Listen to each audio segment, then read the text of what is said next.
Dr. Fauci's close colleague during COVID said there is good reason for Congress to investigate him. Nancy Pelosi steps down as Democrat leader. Former Vice President Mike Pence shuts down the January 6th committee, and Facebook has a whole batch of problems on their hands.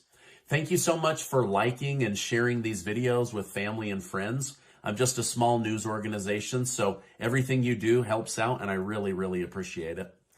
House Speaker Nancy Pelosi announced today she will step down as Democrat leader in the next Congress starting in January.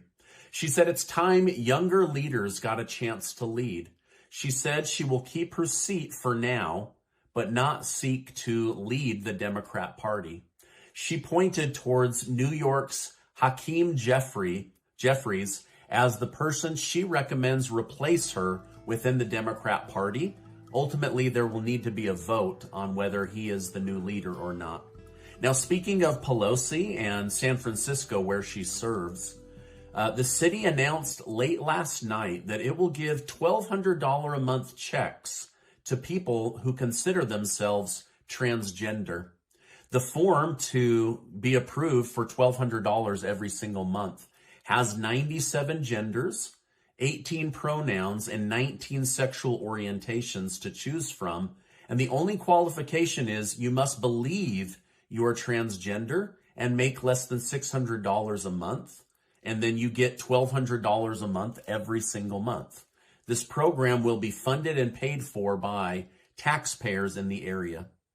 The Associated Press has now officially called the House of Representatives for the Republican Party after Republicans in California won several areas. This win pushes Republicans past the 218 seats necessary to be considered the majority. History shows the opposite party in power typically takes back seats, but this election was very close, and Democrats almost accomplished the unexpected. Now, I have to admit, I was kind of shocked to see just how many seats were won in California because that's predominantly a Democrat state, but it seems the Republican message was received in the area. Biden responded to the Republican win and reassured his supporters by stating, "I will work with anyone, Republican or Democrat, willing to work with me to deliver results for them." Former Vice President Mike Pence was recently interviewed on CBS. During the interview, the host pointed out that Nancy Pelosi was solely responsible for choosing the panel members for the committee. Pence responded by stating, "The partisan nature of the January 6th committee has been a disappointment to me." Pence further stated that Congress has no right to my testimony. "We have a separation of power under the Constitution of the United States, and I believe it would establish a terrible precedent for Congress to summon a vice president of the United States to speak about deliberation that took place at the White House." Basically, he shut down the committee and said, yes, Pelosi was in charge, but she only chose Democrats and Trump-hating Republicans to investigate, so it was totally partisan. He also said, "You have no right to my testimony, so do not subpoena me or call me in." Now, there's been a lot of beef between Trump and Pence, but Pence is specifically taking a stance from a constitutional perspective saying, you do not have the right to question me as a vice president. Now, the chair of the committee, Representative Benny Thompson, and Vice Chair Representative Liz Cheney responded to Pence in the form of a joint statement. The statement read, "The Select Committee has proceeded respectfully and responsibly in our engagement with Vice President Pence.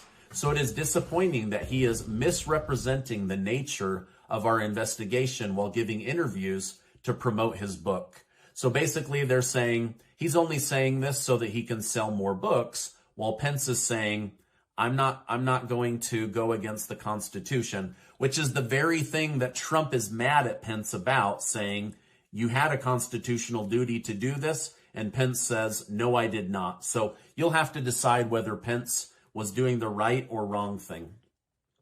Now, Pence also recently appeared on CNN where he stated that he has forgiven Trump for the way he acted on January 6th. He stated, "The president's words and tweets that day were reckless. They endangered my family and all the people at the Capitol, and I was angry. But, My Christian faith tells me to be quick to listen, slow to speak, and slow to become angry. And in the Christian faith, forgiveness is not optional. We literally pray in the Lord's Prayer to forgive those that trespass against us. So I guess Pence, although still not happy with how Donald Trump behaved, has forgiven him and moved on. During the pandemic, there were three main doctors advising the nation on safety protocol. There was Dr. Fauci, there was Dr. Birx, and there was Dr. Atlas. All three appeared on TV regularly to update the nation. Well, Dr. Scott Atlas is now saying publicly, there are many good reasons Dr. Fauci should be investigated.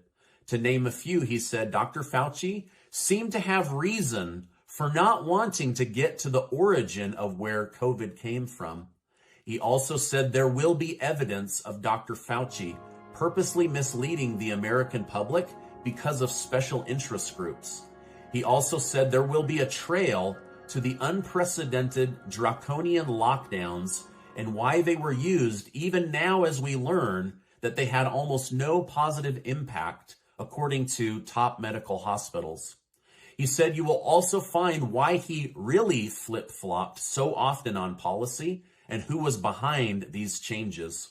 So far, Republicans have not issued subpoenas or opened any investigations, but Dr. Scott Atlas says they are coming and there will be a lot found if they do.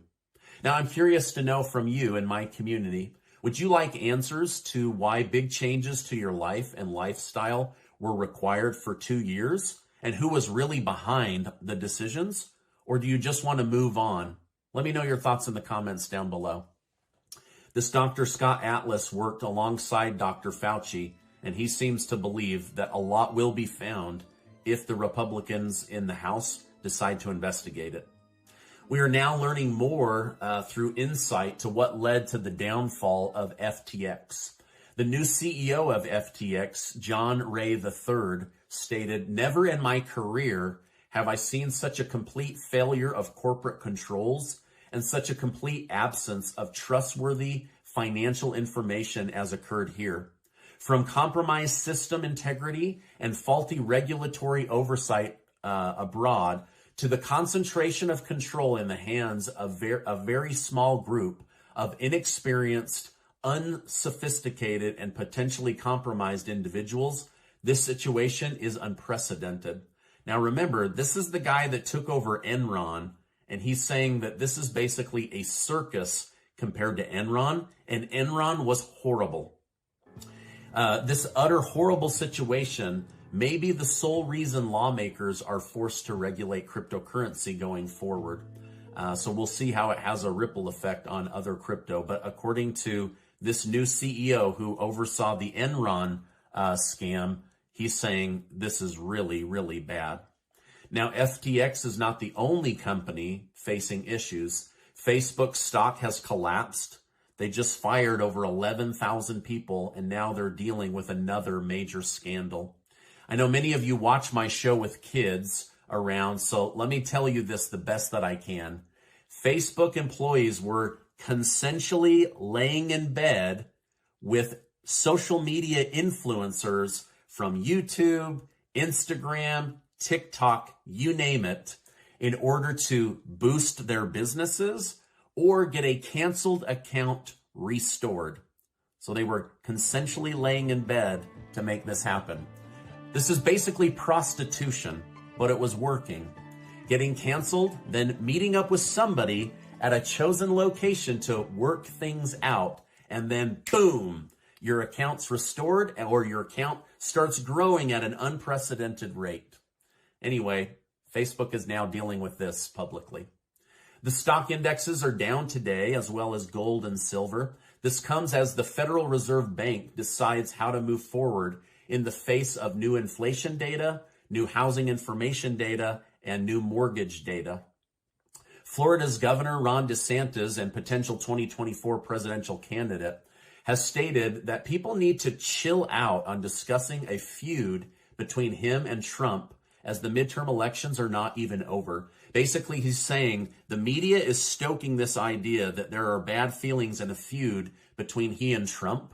but he says it's simply not true, and that the Republicans need to focus on winning the Georgia Senate runoff starting now and running through December 6th.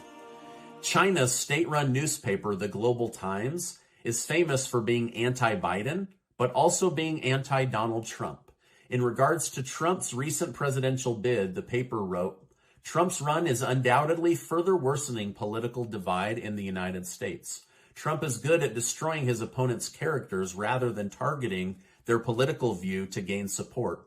And as long as Trump is active in American politics, political fragmentation and violence will not abate, but will intensify. So it seems China doesn't like Biden or Trump, but it may not like Trump more than it doesn't like Biden. Now, this is my update for today. As I know more, I will definitely come on and share more with you. These are the big stories in as short of a video as I could get out there. So hopefully you appreciate that, because I appreciate you.